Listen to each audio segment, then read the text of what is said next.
पिठापूर, आंध्र प्रदेश येथे गेल्यावर भक्तांना येणारे चित्तथरारक, प्रभावी, दिव्य व अद्भुत असे अनुभव.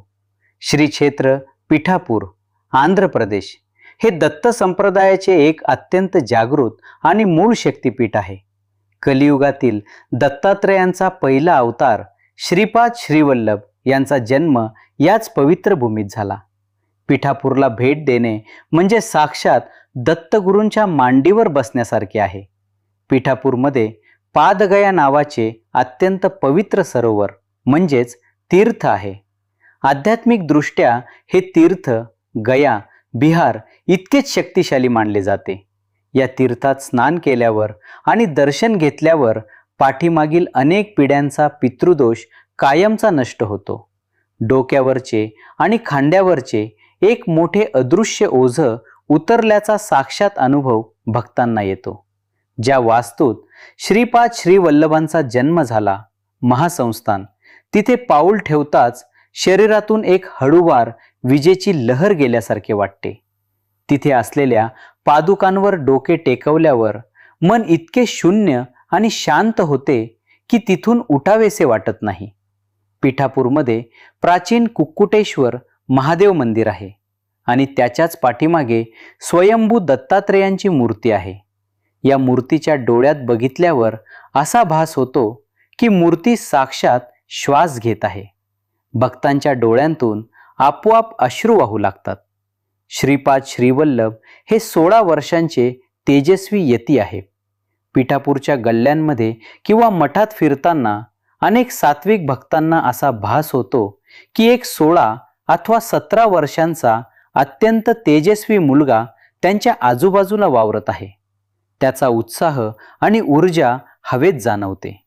ज्यांच्या कुंडलीत भयंकर कालसर्पदोष, राहू केतूची पीडा किंवा ग्रहांचे मोठे अडथळे आहेत, त्यांना पिठापूरचे दर्शन हा एक जालिम उपाय आहे.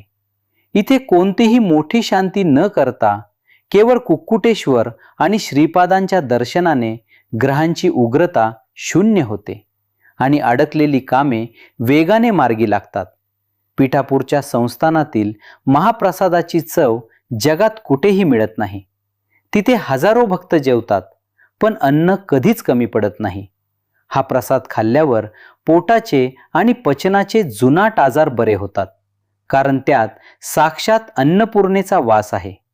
पिठापूरच्या हद्दीत प्रवेश केल्यावर भक्ताला आतून आपोआप सिद्ध मंगल स्तोत्र किंवा श्रीपाद राजम शरणम प्रपद्ये म्हणण्याची ओढ लागते.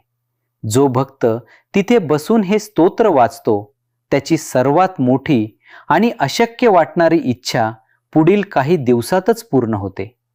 ज्यांच्या घरात किंवा अंगात वाईट शक्तींची बाधा आहे, त्यांना पिठापूरमध्ये प्रवेश करताना प्रचंड त्रास होतो. पण एकदा का त्यांनी कुक्कुटेश्वराचे आणि श्रीपादांचे दर्शन घेतले की ती वाईट शक्ती तिथेच जारून खाक होते आणि भक्त कायमचा निर्भय बनतो. पिठापूरमध्ये तुम्ही असताना अचानक एखादा गरीब माणूस, फकीर किंवा कुत्रे तुमच्याकडे येते. तुम्ही जर त्यांना प्रेमाने अन्न किंवा पैसे दिलेत तर तुमचे दुर्भाग्य ते जाताना सोबत घेऊन जातात. ही साक्षात श्रीपादांची परीक्षा असते. जो भक्त कर्जात बुडाला आहे आणि ज्याला व्यवसायात सतत अपयश येत आहे, तो पिठापूरवरून परत आल्यावर त्याचे आयुष्य पालटते. तिथे केलेल्या दानाचे पुण्य म्हणून उत्पन्नाचे अनपेक्षित मार्ग उघडतात आणि सुवर्णलक्ष्मी घरात स्थिर होते. अनेकदा स्वतःच्याच घरातील लोकांशी अथवा नातेवाईकांशी भयंकर वाद असतात. पिठापूरचे दर्शन आणि तिथले तीर्थ घरात शिंपडल्यावर हा विनाकारण होणारा क्लेश, चिडचिड आणि मत्सर शांत होतो.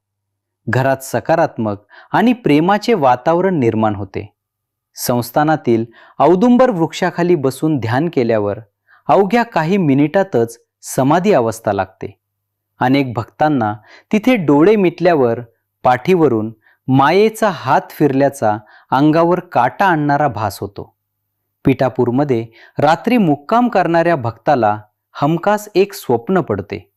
या स्वप्नात साक्षात श्रीपाद किंवा एखादे दैवी रूप येऊन भक्ताच्या मनातील प्रश्नाचे अचूक उत्तर देतात किंवा भविष्यातील संकटापासून सावध करतात. श्रीपाद श्रीवल्लभ चरितामृता.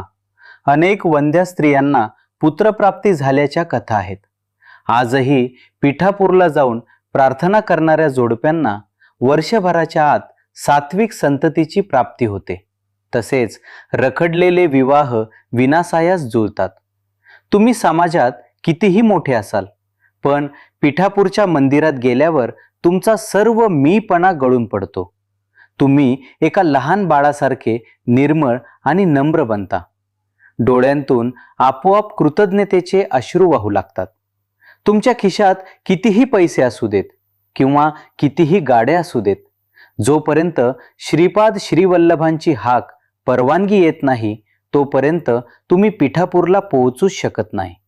आणि एकदा का त्यांनी बोलावले तर कोणतीही अडचण न येता तुमची वारी सुखरूप पार पडते.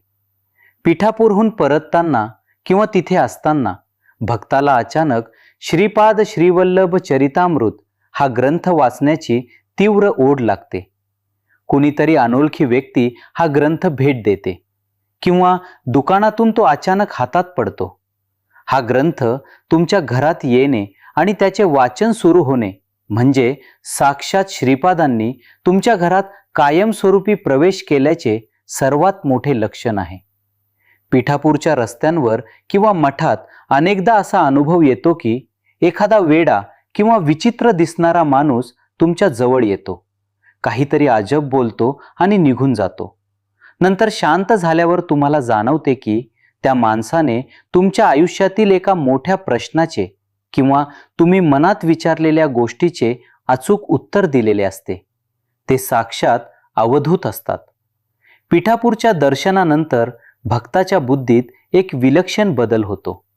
जो भक्त अध्यात्म, नामजप किंवा ज्योतिषशास्त्राची आवड ठेवतो त्याचा सिक्स्थ सेन्स इतका प्रबळ होतो की भविष्यात घडणाऱ्या घटनांची त्याला आधीच चाहूल लागते. योग्य काय आणि अयोग्य काय याचा कौल आतून अगदी स्पष्ट मिळायला लागतो. त्याच्या वाणीला एक धार येते. पिठापूरमध्ये अन्नदानाला अनन्यसाधारण महत्त्व आहे. तिथे स्वतःच्या हाताने गरीब, भिक्षेकरी किंवा कुत्र्यांना काही खाऊ घातल्यास भक्ताच्या आयुष्यातील दारिद्र्य योग कायमचा पुसून निघतो.